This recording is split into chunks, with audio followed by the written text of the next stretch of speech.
All right. Hello and welcome everyone from wherever you're joining us from today. My name is Virginia Bryant and I look after GitHub's customer marketing function, which means that I have the incredible pleasure of speaking with our customers and sharing their stories with our developer community. Today, I am thrilled to be joined by two incredible DevOps leaders for our fireside chat. We have Gabriel Kohen, Senior Principal Engineer and Fellow at Blue Yonder, and Bob Bell, Distinguished Member of Technical Staff at Dell. So before we start, a few housekeeping activities. We will have chat available throughout this session, so feel free to use that to share any thoughts or insights you have. However, this is really intended to be interactive, and I'd love to welcome you to share any questions you have directly in our Q&A. They'll get buried in the public chat, so let's keep them to that Q&A channel, and you can find that on that right-hand side across the top where it says chat and Q&A. And then finally, if you want a follow-up from GitHub, you can click the request the demo button that you're going to see in the upper right. It's that blue button. And if you have any questions, feel free to drop them in the chat if it's about the demo process. And okay, let's get started. So first of all, thank you both for taking the time to join today.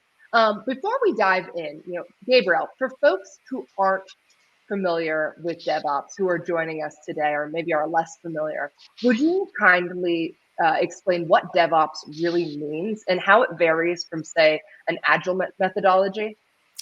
So to answer your question a little bit more, to the people that know DevOps, the people that don't know DevOps, and the people that think that they know DevOps, it's a combination of the three.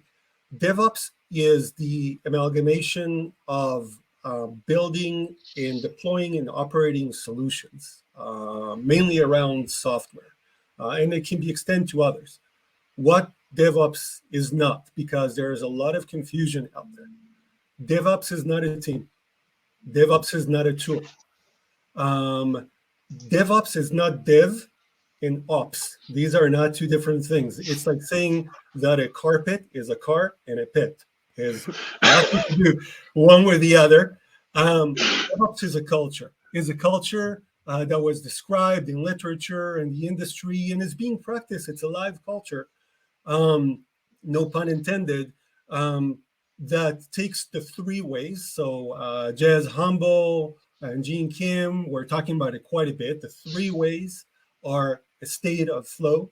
So think about all the CI/CDs that you did and all the build, all the way from your development environment, right? Your IDE to constant state of feedback from your observability team, from your alerting team, again, from your CI/CD. And then something that usually people neglect is organizational-wide knowledge, right? Everything that you learn in your process, good things and bad things, you need to bring it to all of your organizations, not to silos, not to part of it, not to DevOps team. We can talk about what kind of DevOps enablement teams there are, but it's very important to note that sharing things such as blameless postmortems, such as wikis, such as sessions, such as this one, right? Even libraries, you capture knowledge in common libraries. That is crucial to the whole methodology and culture of DevOps. Excellent. Thank you for that explanation. I'd like to understand a bit about each of your journeys within your organizations, with DevOps. How are you implementing it as a culture? What does it look like today, and how are you orchestrating it with GitHub? Yeah, well, I can go first because part of my answer, I think, really dovetails into something that you just said, Gabriel. And you were talking about how it really needs to be shared. And part of the journey of DevOps that we're on at Dell, particularly right now, is bringing together a lot of different independent DevOps groups, people who are focused on that DevOps aspect, and bringing them and uniting them into one so that we can be focused on a consistent, a best DevOps approach across the organization. And part of that is bringing together, again, I very much agree with Gabriel that it's about culture. The tools help us get to that and support it. GitHub is one of those. I in many ways view it as perhaps the most central, because particularly in the way that we're doing things, it really all comes back to source code. So we really have doubled and maybe tripled down on the pull request, really to bring that together as the focus of, that's how we take those different aspects that lead to that acceleration of and that verification, the code review, the static code analysis, our building, our testing, discussion. Right, Gabriel, you mentioned that too, and communication and that sort of thing. Bring it all and focus on the pull request, and so that's key to us. But we're especially right now, we're doing it as part of our journey, is bringing all these different groups and methodologies. I think silo is the word that you use, Gabriel. All these different silos that existed, and trying to bring them together and say, hey, we're one team. We should be sharing. We should be using best of breed. So something to add to what just Bob said, because to me, this is a good indication that a lot of industry players out there, such as Dell, Blue Yonder, are converging on the same kind of lessons learned. For us, DevOps, initially it started as a buzzword, like many other buzzwords that people just like to drop all the time. It's like let's recruit DevOps there and have a DevOps team. And what we found is that the biggest success really started from grassroots, and then we got buy-in of leadership right into it. And then leadership was excited because we started some pilot programs in Blue Yonder that involved really all the way from the ground up of revamping the way that we do our engineering, all the way from like restating clean code and all those good principles, right? And then have a coaching program in which coaches are not just like sitting somewhere on an ivory tower and saying, do this, or do that, right? Or some DevOps, lecturer come and say, you should do all this. And then we're going to say, oh, you know what? It only happens in unicorns. It doesn't happen in the real world. Well, guess what? It does happen in the real world. When you have those kind of coaching engagements with teams, you're starting to see very early successes, and then you can start measuring. We're going to talk about qualitative, quantitative, and show the success of how these teams were faster to market, can iterate faster, all those good things. And finally, circling that kind of metamorphosis around one or two individuals is doomed to failure. So those individuals that are the coaches, part of their success, the exit strategy, is to create more coaches so you can grow organically throughout the organization, and it can be viral in a good way. Yeah, and it's interesting because I think a lot of folks probably do view DevOps as, the series of tools and workflows that enable your developers to, ship code faster. And so, you're both really focusing on it as this cultural movement that's enabling things, enabling those outcomes within your organization. But I'd love to understand, from the benefit side, from how you're making the decision to actually make this investment in culture and tools and processes. What are some of those core benefits that you can realize within a business through a DevOps approach to software development? And how does your team think about measuring the impacts qualitatively and quantitatively? Let's start with you, Bob. Sure. So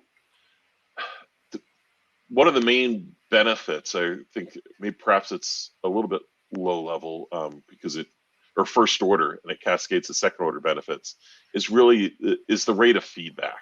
To me, that's key with the DevOps approach, is how do you get feedback to a developer as quickly as possible? And so letting them know, to me, that's part of what the CI/CD is about. Continuous, right? That implies constant and ongoing. But being able to say, hey, shift you hear the phrase shift left, and I know I'm just grabbing the buzzwords left and right? But that's about giving them the feedback as soon as possible, and being able to and have them respond. Particularly, Gabriel mentioned flow, I believe, while they're in the state of flow, not saying, hey, that thing you did yesterday, yeah, it didn't work out so well, right? Or yeah, we took your change and we took it up to a main line and we had a problem there. Oh, you're gone for the weekend? Oh, DevOps is about being able to give that to them right then while they're in context, while they need it, before it causes more problems, right? And that enables increased velocity for the team. It makes for happier developers, right? It makes for more efficient developers. And there are a number of benefits. To me, that's the one that stands out in the brightest lights. I'm sure there's more that we could add, but Gabriel, perhaps you'd like to add to that. Yeah, absolutely. So, like everything else, people talk about, Agile. How does Agile touch on DevOps, etc.? Very much like Agile. If you just do the processes for the sake of processes, that is theater, right? You might be making somebody happy because you tick the boxes, but you don't see results.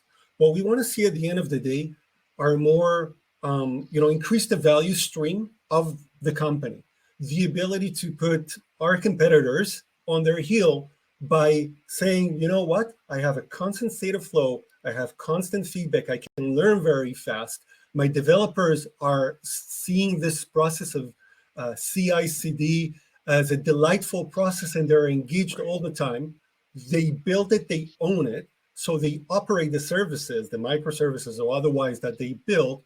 At the end of the day, that means that the product manager can iterate faster, so we can bring the lead time, right? So one of the things that they say in the DORA and the DevOps research and assessment, right? They say measure the delivery frequency, the lead time. I have it here. The mean time for recovery and change failure rate. So the lead time is critical in this market of being competitive. If you're working on something for 2 months, it takes you 2 months until you deliver it, as opposed to being to work on small pieces, iterate fast with a CI/CD, bring it to an experiment, A/B experiments or otherwise, to our customers, and our customers say, oh, I like this, I didn't like this. And then the developer already has that contextual thing going on, right? The mental thing going on. They're not going to forget something that they did this week. They're going to forget maybe something that they did 6 months ago. So that ability to iterate fast that DevOps bring to the whole organization is pretty substantial, and we already started to see that in the last few years in our teams at Blue Yonder. Something to note about CI/CD, because many times people, so for CI, what CI means, that's easy. That's continuous integration. That's when you bring code together. By the way, we can talk about short-lived branches and trunk-based development and all those good things. That can be its own talk. That is fine. CD is usually tricky because people think it's continuous deployment. And it's not just continuous deployment, it's continuous delivery too. So deployment and delivery are not the same thing. You can continuously deploy and then use techniques such as feature flags and similar things. The product manager has the decision when they're actually going to flip and bring back a feature or bring in a feature into production. So all those things, these are benefits that we're already starting to reap the benefits in Blue Yonder, I assume in Dell as well. Yeah, and one of the things, just Gabriel, following up on what you said, I heard a lot of when your response, you're talking about DevOps. You're also getting really close to Agile and perhaps covering it there too.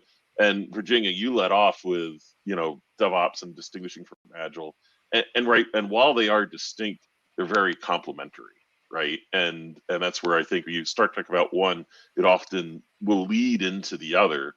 But particularly, I find it'd be very difficult to have a true Agile workflow without good DevOps culture and support.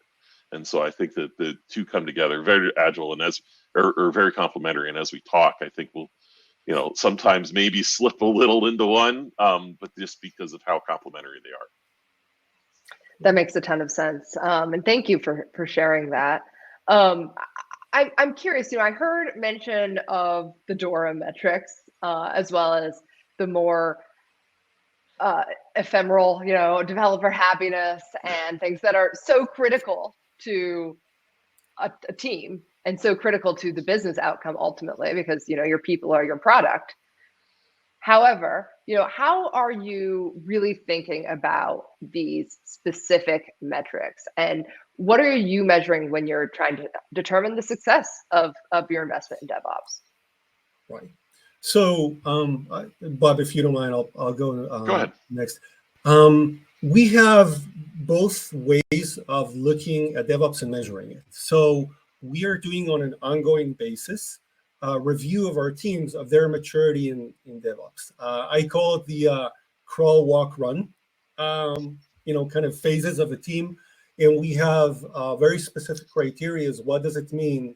Or you can say bronze, gold, platinum, right? To go from one to the other. A lot of these things, a lot of the criteria are a little bit softer, right? Does the team really, they build it, they own it, do they really operate? Do they have the capacity to operate the service that they build in production? Do they do things like, we need to follow the sun, right? 24/7, right? Do we have the capacity to do that? How do you do that with distributed teams in 2022?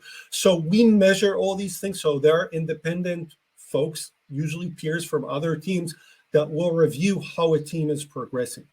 In addition, we're getting a lot of metrics from GitHub itself, as well as we use Jira for our tracking of feature and bugs. And Bob was talking about Agile. So we take the CI/CD all the way from the product manager in the UX team deciding and doing ideation of a feature to that becoming an acceptance criteria in your stories, of course, stories, epics, right? And then, having clear definition of ready for development, clear definition of done. What does it mean done, right? Do you have all the unit tests, code coverage, functional testing, all the other things? So all those things are being measured. How long a story takes, that lead time, right, all the way to production, that is being measured. How many bugs resulted from a story, from a feature, or from a recent deployment, that is being measured. So all those things are a combination of measured metrics coming from Jira, from GitHub, and for other systems, as well as more soft one that humans would do that. One interesting metrics that we love to do, and by the way, we put on our flag the words empathy. So empathy, empathy, empathy. Empathy from the developer to the product manager, from the product manager to the end user, from the developer to the end user, and from one developer to the other, and across the company. What does it mean? We are obsessed in my teams to see from the moment that a developer came to Blue Yonder to the moment that they delivered their first PR. There is a big empowering and good feeling kind of for a person, for an individual, to be able to contribute and not just like go ahead and read manuals for weeks or months at end. So being part of that process, we make a note and we make a big celebration when somebody does their first pull request, and we measure it. So did we beat the record? Did we not beat the record? That's awesome. And so many things of, I'll be able to nod my head at a lot of what you're saying, Gabriel, and so many things are the same. We're also really just focusing on the metrics aspect there in particular. We're also pulling, basically, stream of data, basically every GitHub event, right? Logging and using that we can use for data mining. We use Jira as well and pulling that. I will say, I think in some ways we're still in kind of this consolidated effort mentioned right across the organization. We're still kind of refining the analysis. We're making sure we capture that all. We're continuing to build and refine of, hey, what are the most useful pieces there? Particularly those time to deliver and and what's the rate of delivery and things like that. And we're trying to take our organizations, our product groups, and be able to show them where they are with respect to some of those DORA categories, and be able to say, hey, here's where you are, and can we track your progress of basically maturing along those categories, and is what we're doing helping you? Can we see that progress? And if not, why? Because there's certain things we can do here, gathering data and processing data, that helps tell a story, but it only tells part of a story. right? And there's very much a human aspect here of going and saying, hey, I see you're here, and in the last 6 months, we put out some extra tools, and you're still there. Why? So it's talking, it's doing some developer surveys to get feedback on, hey, we did X, Y, and Z. Is that helping? Do you like it? Or are we giving you things that you don't need? In which case, we better pivot, because it's very about being developer focused, organization focused. We talk about reducing the developer toil. And a key part of that is quite simply just listening. That's more qualitative than quantitative, but find that at least within Dell, our developers are not shy about complaining as long as you're willing to listen. So hearing what are their pain points and trying to say, okay, how can we help that? And then double checking to see, did it help in the end, following back. Yeah, I mean, so what I'm hearing is it's as much about measuring the impact towards, your time to ship to production, as it is understanding if it's really reducing the friction and the frustration and maybe like that layer of bureaucracy or whatnot from the developer experience, so that they can truly focus on developing code, which is what they love and what they want to do, versus the some of the other challenges that could of just like tooling or process that could exist. Does that sound right? Yes, absolutely. So again, it's soft and it's hard measurement. And I want to emphasize again that it's not only about developing and deploying. One of the jokes, not really joke, that I tell my team is that developing something or creating something is easy, maintaining is hard, and operating is hard. So DevOps, really what it means is that the development team also helps or is part of the operations of the service in production. There is nothing more encouraging or motivating for you to write good code from not being woke up at 3 a.m. It helps a lot. So you write tests, you write unit tests, the functional tests, integration, you write all those things. And every time that you find a bug, the first thing that you do is you write a test, TDD style, you write a test, and then you solve the bug, and then you move on. Yeah. The only thing worse than finding a bug is finding it a second time, right? Fair enough. Absolutely. It looks like we had a question come in from the audience, so let me take a look at this. How do your guests' companies comply with the SOX control stipulating separation of duties, and while also empowering teams to adopt the DevOps ideal of implementing and deploying software to production, essentially violating the separation of duties requirement? Does anyone want to take that one? Yeah, I can take that. So not specifically SOX, but I can talk about SOC 2, SOC 2, which also talks about the separations of concerns. There are certain things that SOC 2 requires. So for instance, they say the person that develops is not the person that deploys. You can say the person that develops is not the person that delivers, right?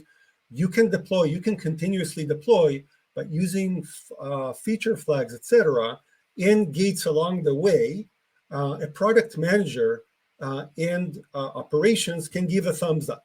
The only warning there is when you have gates along the way and don't have more gates. When I say gates, I mean somebody that needs to give a thumbs up or a couple of people that needs to give a thumbs up.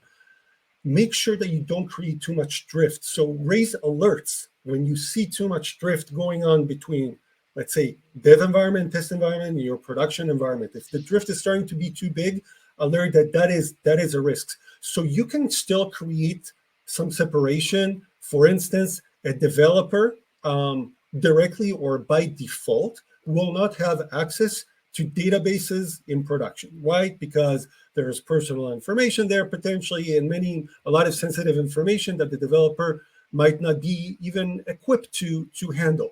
So it could be that they might get, along with an operations team member, access if there is an absolutely need to access a production environment. But we try to keep, to give the development team monitoring into what's going on in there, while not violating that kind of separations of duties that SOC 2 and maybe SOX as well requires. When you say drift, can you explain what that means? Yes. So the problem is, so if you think about the 3 ways of DevOps, drift means that you have, let's say, version 10 on dev, version 3 on test, and version 2 on the production environments. The more you create a bigger delta between each and every one, and you should always take and promote from one to the other. It's the same artifact that is being promoted from one to the other per continuous delivery. There is a more disassociation of both the product manager, the development team, of saying, oh, now we have a problem in production. Let me remember what I did 6 months ago. When you have these kind of things, effectively, you don't have a state of flow. So you broke the first way of DevOps, of maintaining that continuous state of flow to make sure that there is minimal drift, minimal difference between your different environments. Got it. Thank you for explaining that. Bob, do you have anything you want to add to that one? Well, I agree, and it seems like perhaps there's a perception that continuous deployment or continuous delivery is unfettered and I don't know what to strike out the word automatic, but unfettered and ungated, right? The deployment and delivery. And I think perhaps there are some scenarios where that's okay. I think in many products and in many situations, and I'm not a SOX expert, so I don't want to particularly comment on that. But I think in many environments, again, it's not about, hey, a developer can just commit code, right, and put in whatever they want, and they just get to go. Certainly, we have requirements here for reviews, and some of that can be also then a review process and approval process for going from as Gabriel was mentioning, from a test or a staged environment to a production environment where, right, you might be wanting some final validation or verification, or you might want, it may be that because of your process, someone else has to do the eyes on, maybe some developers are available for the code review, but you do need someone else that says, yes, this can be customer seen now. And I don't discount those things from the phrase continuous. A key part of there is that it's happening regularly, it's happening with automation, and the fact, and it's not requiring notable human effort in there. It's not a whole lot of effort to go in and say thumbs up, right? I approve, and I would still count those things as part of a continuous X process. Absolutely. Thinking about folks on this call who may not be as advanced in their DevOps maturity as you are at your companies, do you have any advice for individuals or teams who are looking to get started and maybe are struggling with that initial phase? Where do you begin? What's the first gate to really get comfortable and to start moving in this direction? So one of the things the approaches that I would like to warn against, let's start with that, is reading the books that I truly like and inspired me, like the Phoenix Project and Unicorn Projects and others, and say, let's do that now in a company of 7,000 or 70,000. That is doomed to failure. Because usually when you go things from the top bottom and you're forcing people, you're going to get a lot of resistance. What worked for us in many cases is start small. Start 1 or 2 teams that are starting an initiative that is a little bit greenfields, a little bit new to the company, and they can go and establish new patterns, new cultures. With those teams, go DevOps to the nth degree. And by the way, many times it required people that have been in the industry for decades to kind of retrain and reset, self-included, right? And understand, how we can do things better. Not everything that we did in the past, was like tested and true. Things changed. The dinosaurs know it very well. If you don't change, you're going to have a problem. So start small, demonstrate early success. I would say even if the people in that team can be a little bit more starry-eyed, that helps a lot, because once they show that early success, and by the way, invite people to your sprint reviews, to your agile sprint reviews, etc., so they can see the methodology. So you are totally transparent for the good things that work for you, for the not so good things that work for you. And pretty soon, you're going to have developers from the other teams asking their managers, and the managers too, asking, why are we not doing this? Right? Like it works for them. We're moving fast. Wow, our product manager is going to talk to our product manager and said, why do I have to wait 6 months until I get a feature out the door? These kind of thing, and in presenting throughout the company, sharing the third way of DevOps, right? We're going to show wide learning goes a very long way. Yeah, it's hard to provide universal advice on exactly what to do for someone who's struggling, because of course, really the first question would be there is, why are you struggling? I think some of the time it might be, really getting that management buy-in that it's worth spending time on. We're very fortunate here at Dell that we had from some of the very top of the company this effort to say, again, what we're working on now is really that consolidation of various efforts, and to say, hey, we need to bring this together. We need to break down the silos. We can do things better for us all. And so that was great. We had that. If an organization doesn't have that, I would probably start out particularly with putting in some effort into measuring. First of all, helping to try to show them some of the well-published stuff about how it can help, and then try to measure, because as you go along, if you can kind of get that initial foot in the door to get going, if you can, demonstrate improvement in measuring stuff. And I know it's not all about metrics, but very often that speaks to some of the management in the company. And if you're able to show, hey, look, we're able to go faster, we're able to reduce how we're finding bugs at the end of the process, hopefully that can really help get things going. Because again, we're really looking for, and very much agree with what Gabriel said about starting small, where you're trying to build up that culture, right? That's what we said at kind of the top here, is that it's not about I use this tool or I use that tool or I check this box. It's about this culture. And we use those tools and we check those boxes along the way to help build that culture, but it's about that culture. On the other hand, sometimes maybe if you do have it, you're having developers go, oh, I don't know if I want to do that. Well, this is really, the whole point is to provide this benefit to these developers, right? So look around, find where are they having the most pain. And if you're going to work incrementally on it, perhaps say, okay, well, what can I help? Where can I start in this process that's going to address their needs the most? And as those developers perhaps start to see some of their toil, some of their trouble, go, oh, I got to report on this early, or you saved me from breaking a build, right? Or something like that. Hopefully you start to get these people to buy in. And that's what in my mind, what you're really looking for is to have some people see the benefit. And I think if you do, you can get that's kind of snowball effect working, and to hopefully growing and becoming, that culture across your organization.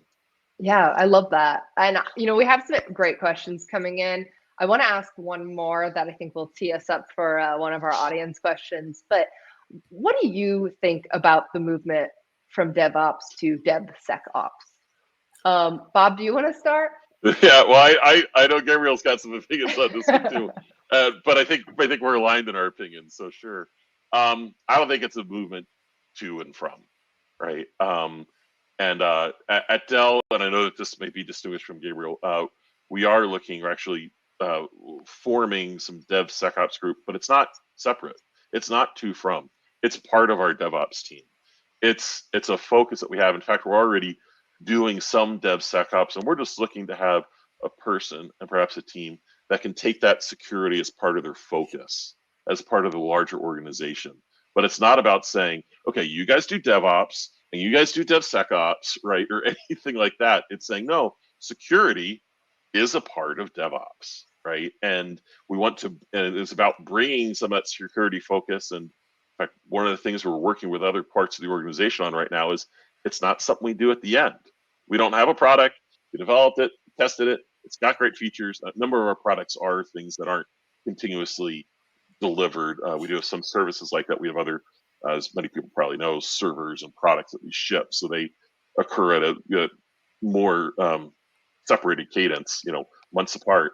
And we don't say, okay, this is ready to go out the door. Oh, by the way, let's check it and make sure it's secure, right? No, we bring that way earlier in the process. And so yes, DevSecOps might be related to, if you want to use that term, to those who are focusing on that aspect of it, focusing on that integration. But that's just a subcategory, a part of your DevOps focus. And Gabriel, take it away. Sure, no worries. So there is the movement of Dev, I call the Dev asterisk ops. And it's all part of DevOps, or if you don't want to focus on Dev, it's just, software ops, right? So it's DevOps and GitOps, and I heard UX ops, and I heard ML ops, right? So there are a lot of them, and they're all very, very valid.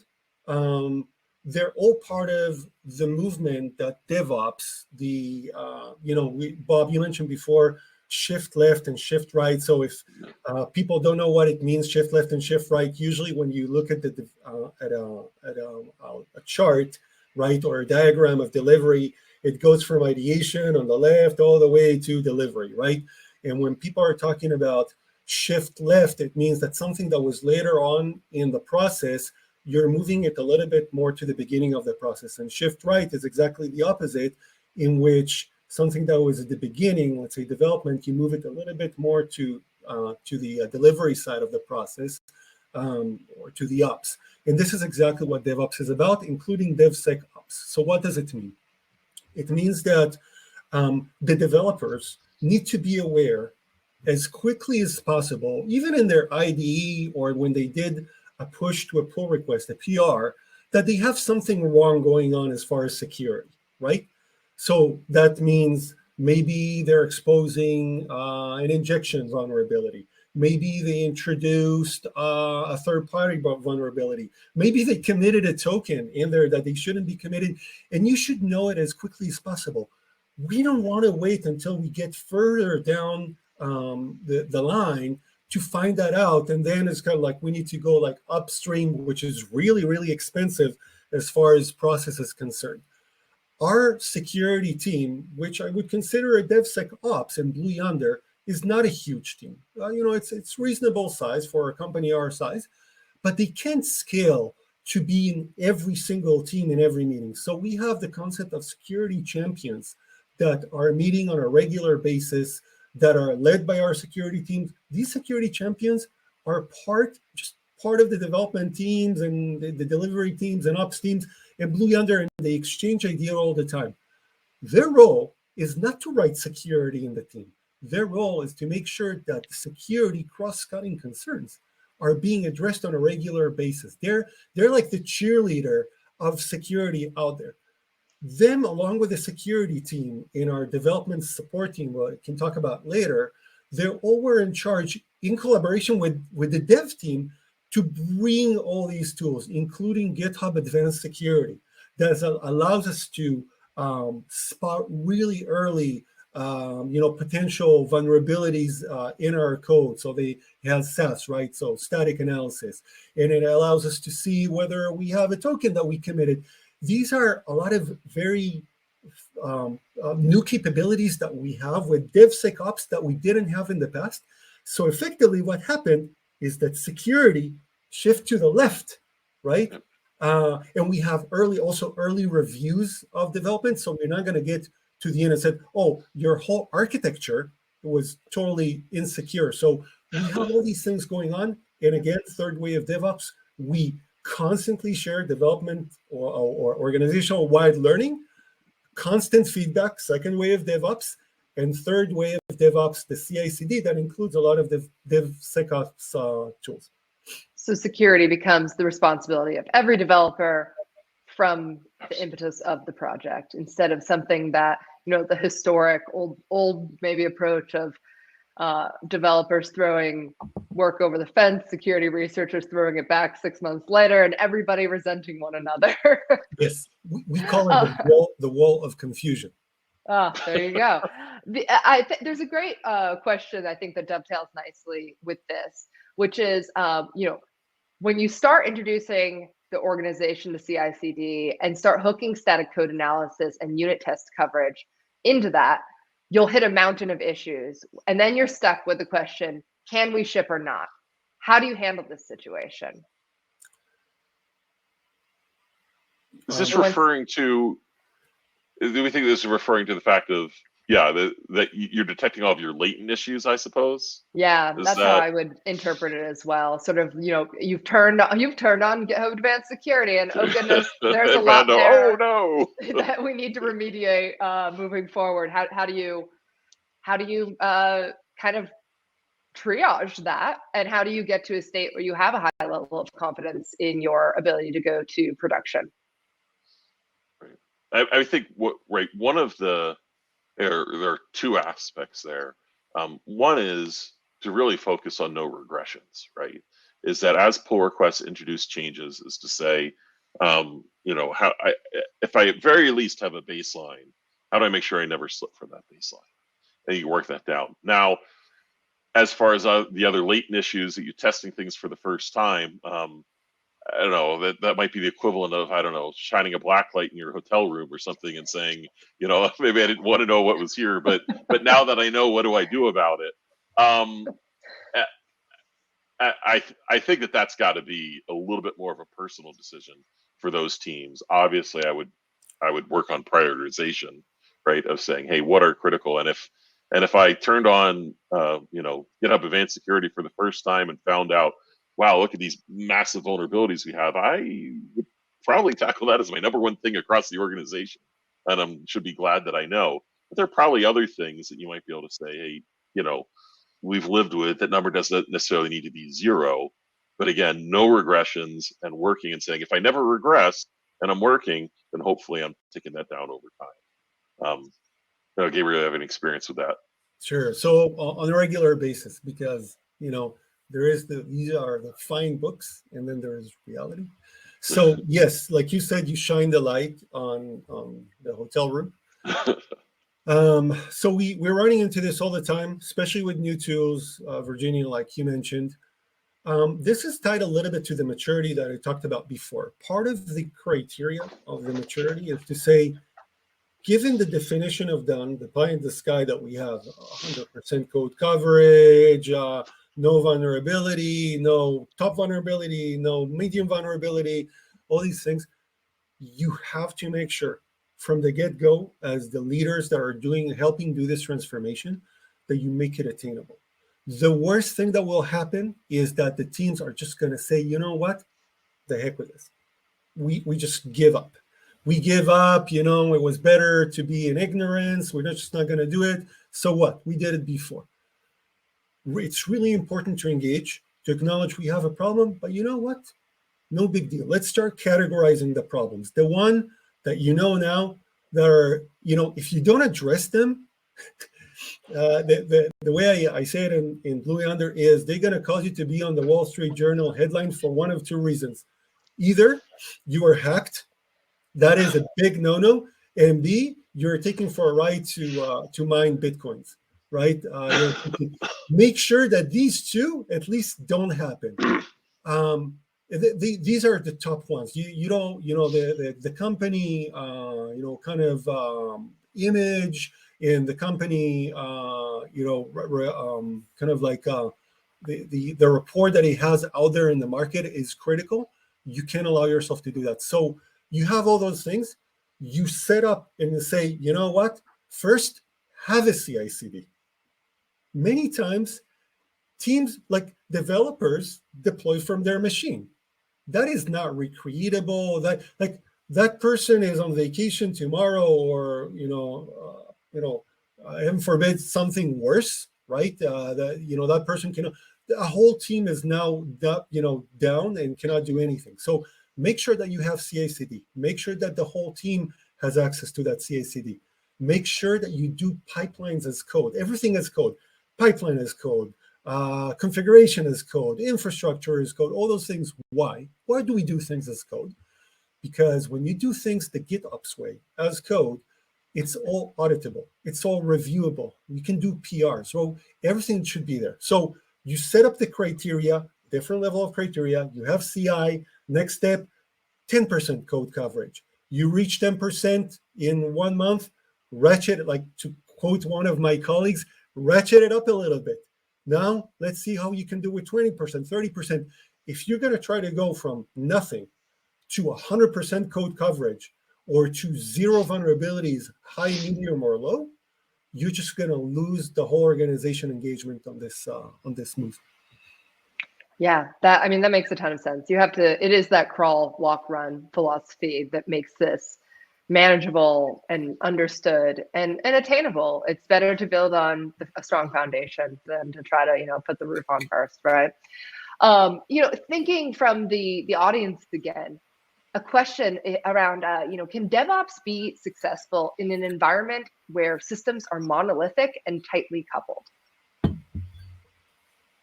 Who wants to take this one? I suppose I would ask which systems. The tight coupling is yes. So first of all, I do think DevOps can be successful regardless. I think we might be talking about levels of success or degrees of success and degrees of reward. We certainly deal with a number of products that are large monoliths, and those are where I think we see return on investment, but it's difficult to hit that ideal state, and of course we never hit the quote ideal state. That's for books, but it's difficult to see as big a reward as we can when we're dealing with products with really long build times and really long cycle and test times.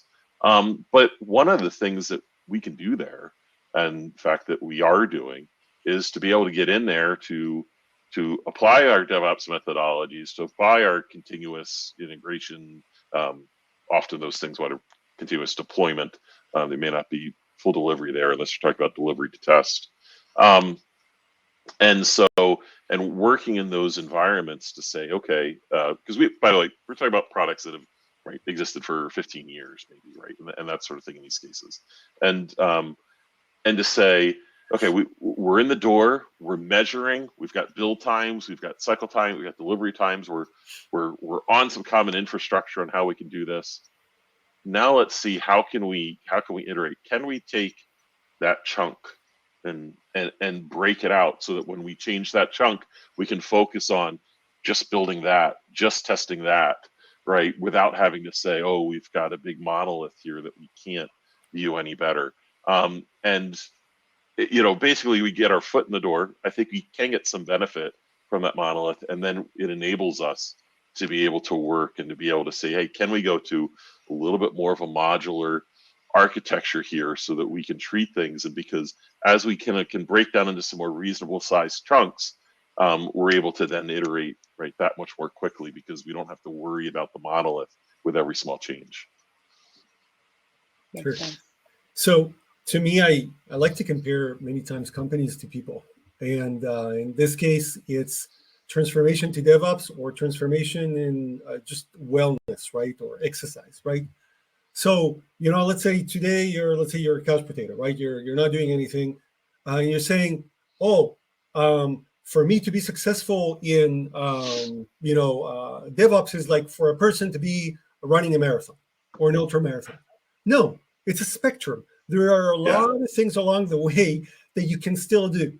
You saying I'm not going to do anything because I have monolith, you're actually not looking really at the details that you have in there. So you can start by, just go out, you not doing anything, start walking or start doing a 1K or, I know that there are some people out there that went from 1 or 2Ks to all of a sudden running 7 or 8 miles every day. And they just keep going. It's a constant journey of improvement. In the case of monoliths, or its cousin also known as the distributed monolith, which is microservices that have to be deployed together, I see it as a monolith. There are many times a lot of gotchas that can work much better, a lot of manual processes that can be improved.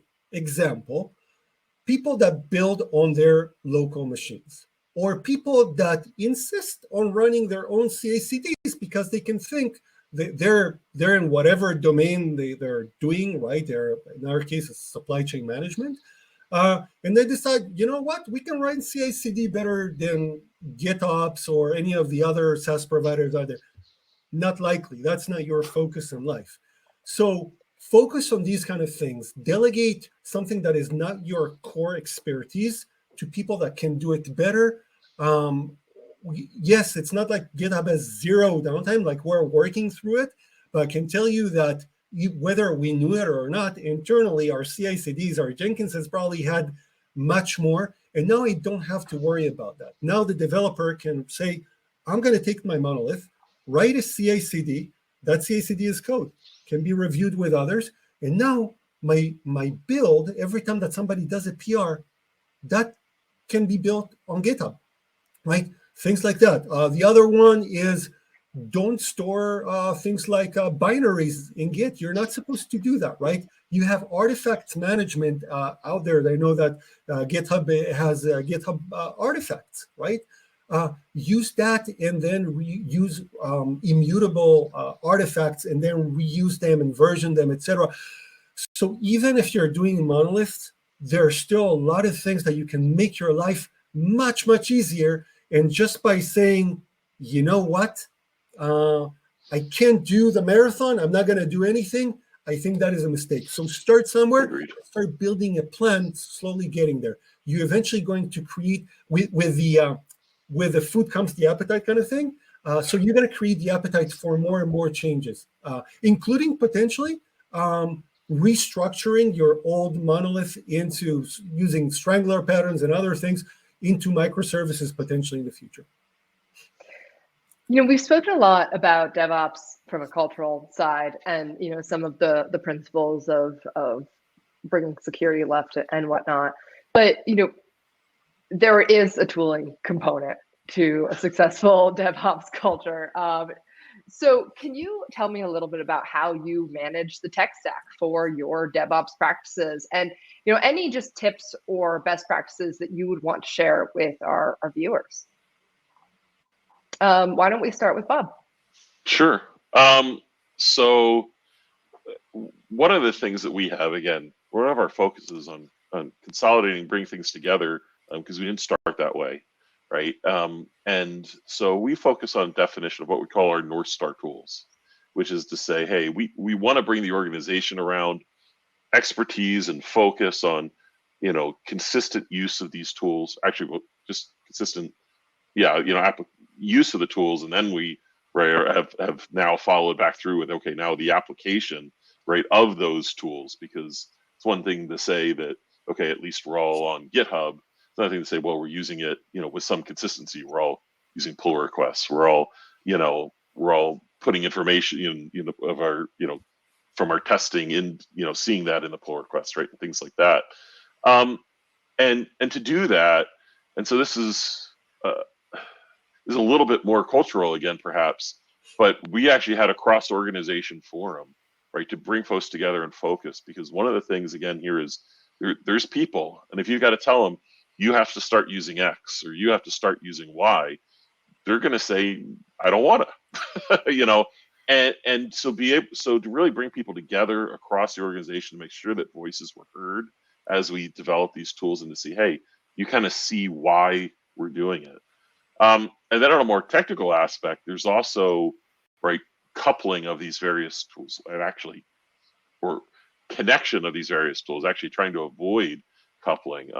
We personally have built up an infrastructure that's focused on being event-driven, use Kafka basically to pass things around between microservices and to connect tools to tools. And that kind of helps us bring up these various tools, as well as saying, hey, if we need to, could we swap one out basically and replace it with another, and just kind of have that glue without having a super strong connection where these tools are created. Because one of the things that I think we've talked about, hit on this today, is being able to, right, iterate and improve, and it's not static. Eventually, one of these tools, something better is going to come along. and we don't want to be so wedded to it that we can't extract it from our tool chain. Sure. So first of all, Bob, I like the high cohesion, low coupling kind of attitude that you're taking. I'm trying to promote the same within my teams. As far as tooling, in Blue Yonder, we have a development support tooling group, but they're not doing everything. It's in collaboration with the architecture group of the company, which is a consortium of people from all over the company, as well as the other supporting groups out there. Usually what we do is when we want to use a new tool, we do an evaluation. So a team might start evaluating a tool and say, okay, let's take a look at that and let's bring it to bigger forum. In a sense, we're doing a little bit what I think ThoughtWorks does with the radar. So we're saying like, okay, these are the ones that adopt, these are the ones that are evaluating. But the ones that are evaluating are not only the development support team or the tooling team, but the teams in the company as a whole, and then they bring it over. Once we want to encourage to use a certain tool, we have our tool chain, we try to ask the team to write an ADR because we want to be able to defend our decision to everybody and say, oh, why don't I just use this thing tomorrow and that thing tomorrow? There is a lot to be said about the tension between governance and autonomy, right? Total autonomy is really anarchy in effect. So you let everybody do. So you're not reaping the benefits of standardization and being able to move faster and not to have to relearn and to reinvent the wheel. However, if you go too heavy on governance, then you are really not agile. You're not focusing on trends in the market. So we constantly encourage teams to teach us in the architecture group and in the development support group about these. So I said there is no DevOps team. What I actually meant is that there is actually a DevOps enablement team, which includes the tooling and encouraging people to, for instance, contribute open source, inner source, reusable GitHub actions and CodeQL queries and all those things that we get fed from the rest of the organization. So that has to be critical to everything else that we do, because otherwise you are going to be designing for a bottleneck pretty much. Yeah, that's a great point. And, I do want to thank you both for this amazing conversation. We covered a lot of ground and answered a lot of great questions from the community as well.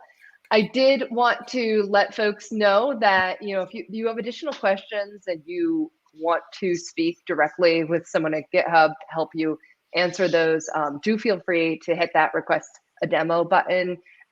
We can get in touch with you and you can just sort of pose those directly to some of our experts.